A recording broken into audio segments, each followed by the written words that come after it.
Kumar sir, பாஜக எதிர்ப்பில் கொஞ்சம் அதிமுக தொய்வு காட்டுதா, இல்லைன்னா சமரசம் செஞ்சுட்டு பார்க்குறாங்களா?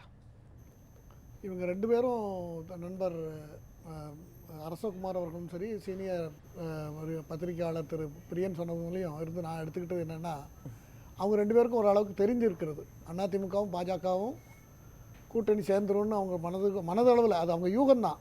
அவங்க இன்றைக்கி இருக்கிற கரண்ட்டு சுச்சுவேஷனை வச்சு அவங்க சொல்லியிருக்கிறத பார்த்தா அது ரெண்டும் அநேகமாக கூட்டணி ஆயிடும்ங்கிறது தான் நானும்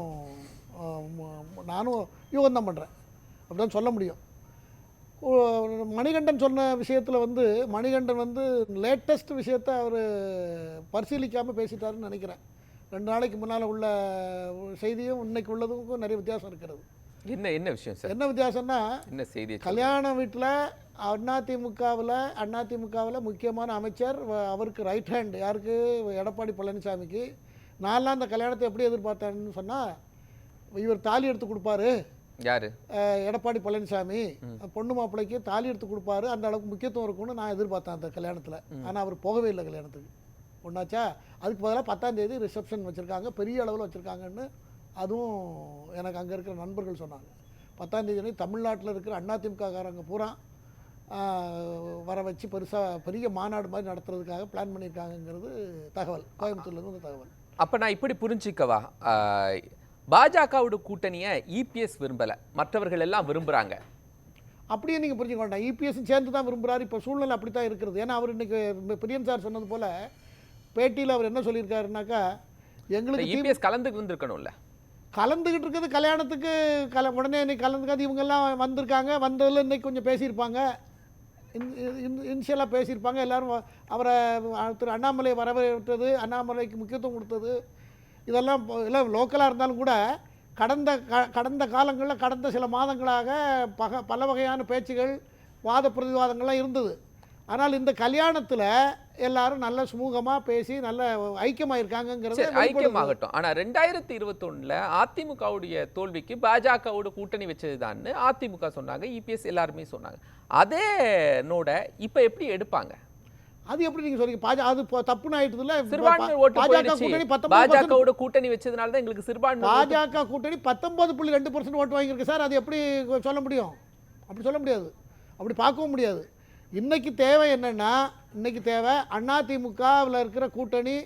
இப்போ மணிகண்டனுக்கு அவருக்கு அவரையும் தாண்டி சில ரகசியங்கள் கூட்டங்கள்லாம் இருக்கலாம். அதிமுகவில் இன்னைக்கு இப்போ அமித்ஷாவை வேலுமணி சந்திச்சது இதுக்கு எல்லாத்துக்கும் காரணம் இல்லாமல் இருக்காது.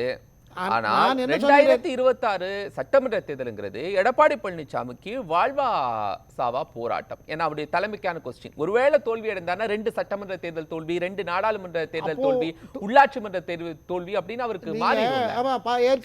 அப்ப எப்படி அவர் அந்த பாஜக தோல்வி ஆயிருக்கிறது, இப்போ வந்தால் 11ஆவது தேர்வு ஆயிடுங்கிறது ரொம்ப சீரியஸான கண்டிஷன் தான். அந்த ரிஸ்க் எடுக்க முடியாது இல்லை. அதான் இப்போ to be or not to be, அதான் அவருடைய கண்டிஷன் இல்லையா? வாழ்வா சாவாங்கிற பிரச்சனை தானே இப்போதைக்கு இருக்கிற பிரச்சனை. அவர் இந்த தடவையும் தோத்துட்டாருன்னா அவருக்கு அவருடைய இமேஜ் ரொம்ப ஸ்பாயில் ஆகிடும். குமார் சார், நான் வெளிப்படையாக கேட்க, பாஜகவோட கூட்டணி அமைத்தால் அதிமுகவுக்கு என்ன பலன் கிடைக்கும்? கண்டிப்பா பலன் கிடைக்கும் சார். கூட்டணி அமைச்சால் இன்னைக்கு இருக்கிற பலன் என்ன பலன் கிடைக்கும்னா, என்ன பலன் கிடைக்கும்? 2 ஓட்டையும் கூட்டுங்க. ஏற்கனவே இருந்த ஆவரேஜில் 2ஐயும் கூட்டுங்க. இப்போ அதிமுக பாஜக கூட வந்த உடனே பாஜகவோடு தேமுதிக அங்கேருந்து விலகினாலும் கூட தேமுதிக இப்போ அவர் சீட்டு கொடுக்கலன்னு அது அவங்க டிஎம்கேக்கு போகிறதுக்கு வாய்ப்பு அதிகமாக இருக்கிறது. இல்லைன்னா ஏற்கனவே கூட்டி தானே சார். 2019 மக்களவை தேர்தல், 2021 சட்டமன்ற தேர்தல், இதுல எல்லாம் தோல்வி அடைந்திருக்கு சார். ஏற்கனவே இந்த மாதிரி ஆட் ஆகி தானே. நேற்று இருந்தது தான் இன்னைக்கு இருக்கும், இன்னைக்கு இருக்கிறதா நாளைக்கு இருக்கும்னு நம்ம கணிக்கக்கூடாது சார். காலம் மாறிக்கிட்டே இருக்குது. அரசியல் ஒரு கட்சிக்கிட்ட மக்கள் எதிர்பார்ப்பாங்க, அது நடக்கலைன்னா அந்த கட்சி சரியில்லை, இந்த கட்சிக்கு இந்த கூட்டணிக்கு நம்ம போடலான்னு மக்கள் இயல்பு தானே இது. அந்த அடிப்படையில் நீங்கள் பார்த்தீர்கள் என்றால் அதிமுகவும் பாஜகவும் கூட்டணி அமைத்தால் அதன் அடிப்படையில் பல கட்சிகள் அதில் சேரும், அது வலுவான கூட்டணியாக மாறும்.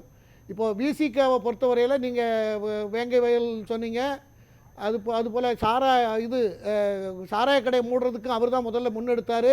அதை நம்ம இதே மேடையில் நான் நிறைய வாட்டி நான் அதை பற்றி பேசியிருக்கேன், நண்பரோடு பேசியிருக்கிறேன். அப்படியெல்லாம் இருக்கிறது.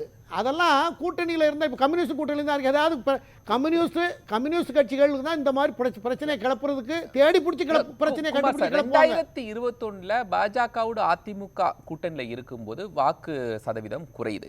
2024 மக்களவை தேர்தலில் பாஜக கூட்டணியில இருந்து விலகுறாங்க, 2% வாக்கு சதவீதம் கூடுது. அப்ப அதுதானே அவங்க ப்ரிஃபர் பண்ணுவாங்க, ஏன் பாஜக கூட இருக்கணும்னு நினைப்பாங்கல்ல? இல்ல வாக்கு சதவீதம் உயர்ந்திருக்க பாஜக இருந்து விலகின பாஜகவுக்கு செல்வாக்கு வளர்ந்து கொண்டிருக்கிறது. அதற்கு தமிழ்நாட்டு பாலிடிக்ஸ் காரணம்னு நான் சொல்லலை.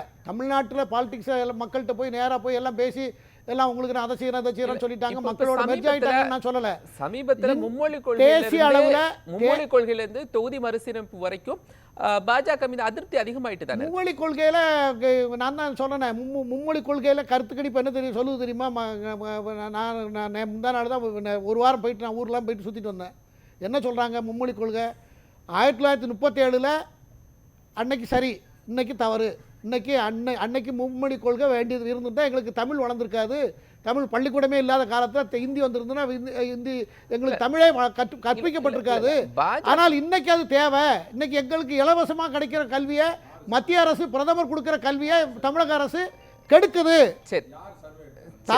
சர்வே யாரும் எடுக்க வேண்டியதில்லை சார். சர்வே யாரும் எடுக்கணும்?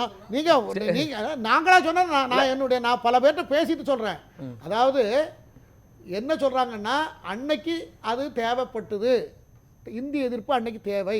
ஏன்னா 12-13% கூட பள்ளி பாஜக மேல ஒரு அதிருப்தி வந்திருக்குல்ல, சமீபத்தில் ஒரு அதிருப்தி வந்திருக்கு இல்லையா? என்ன அதிருப்தி வந்திருக்கு? இப்போ தேசிய கல்விக் கொள்கையில அதெல்லாம் தேசிய கல்விக் கொள்கை வேணும்னு மக்கள் அதிகமா தொகுதி மறுசீரமைப்பு நீங்க அப்படி அந்த மாதிரி கொடுக்கல, நீங்க எதுக்கு அந்த மாதிரி ஒரு முடிவுக்கு நீங்க வரீங்க? அந்த மாதிரிலாம் கிடையவே கிடையாது சார். அது டிவியில் விவாதத்தில் அப்படி எல்லாரும் பேசுறாங்க. இப்போ நாங்கள் 5 பேர் வந்திருக்கோம், 3 பேர் ஒரே கருத்தை பேசுனாங்கன்னா அதுதான் சரின்னு அப்படி போய்கிட்டு இருக்கு. நிலவரம் அது இல்லை. எல்லா வசதியான குழந்தைகளும், எல்லா செல்வாக்குள்ள குழந்தைகளும், செல்வந்தர்கள் குழந்தைகளும் 5 மொழி வரைக்கும் கத்துக்கிறாங்க. பாஜக மேல அதிருப்தி இல்ல, திமுக மேல தான் அதிருப்தி இருக்குன்னு சொல்றீங்க. என்ன முடிக்க விடுங்க சார் ப்ளீஸ். அரசியல்வாதிகள் தான் ஸ்கூல்ஸ் எல்லாம் நடத்துறாங்க. அரசியல்வாதிகள் படிக்கிற குழந்தைங்க பிரெஞ்சு எடுத்துக்கிறாங்க, என்னென்ன மொழியோ கத்துக்கிறாங்க. மத்திய அரசாங்கம் பிரதமர் நிதி ஒதுக்கி அவருடைய கனவு திட்டமாக இந்தியாவில் இருக்கிற எல்லா மாநிலத்திலும் உள்ள குழந்தைகள் இந்த 3வது ஒரு மொழியை கற்றுக்கொண்டால் இந்த மாநிலத்திலேயோ அல்லது இந்தியாவுக்குள் உள்ள பல மாநிலங்களிலேயோ பணிபுரிந்து பேச்சு பழக்க வழக்கம் எல்லா வேலைக்கும் சர்வத்துக்கும் சரியாக இருக்கும் என்று பிரதமர் வைக்கிற கொள்கையை இந்த தமிழ்நாடு அரசு ஏன் கெடுக்க வேண்டும்? எங்கள் இடுவார் பிச்சையை கெடுவார் கெடுத்த மாதிரி கெடுத்து கொண்டிருக்கிறது என்று மக்கள் பேசுகிறார். இதே வார்த்தையை பயன்படுத்தினார். உத்தரப்பிரதேசத்துல இதே வார்த்தையை மக்கள் என்கிட்ட ஒரு 4 பேர் சொல்லியிருக்காங்க. ஆகையினால இல்ல அவர் என்ன கோபாலகிருஷ்ணன் என்ன கேட்டாரு?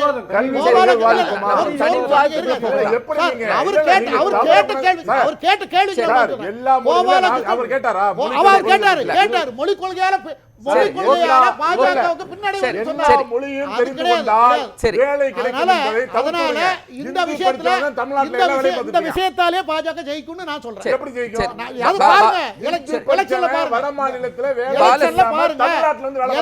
எந்த இந்திய எதிர்ப்பால திமுக ஆட்சிக்கு வந்தது அதே இந்திய எதிர்ப்பால இப்போது ஆட்சி இழக்க போகிறது என்று உறுதியாக சொல்கிறேன். பாருங்கள் சார், பாருங்க. அது நீங்க சாதாரண மக்கள் சாதாரண மக்கள் கற்றுக்க கூடாதா? சாமானிய மக்களுடைய குழந்தைகள், சாமானிய மக்கள் அன்றாட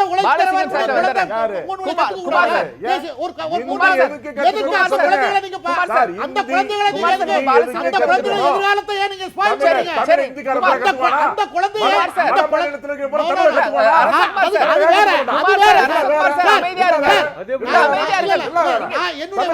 என்னுடைய வாதம் அடுத்த நபர்ட்ட போயிரணும். உங்க நேரம் முடிச்சு அடுத்த ரவுண்ட்ல உங்க நேரத்துக்குள்ள பேசியாச்சு. கல்வியை ஏன் தடுக்கிறாங்க?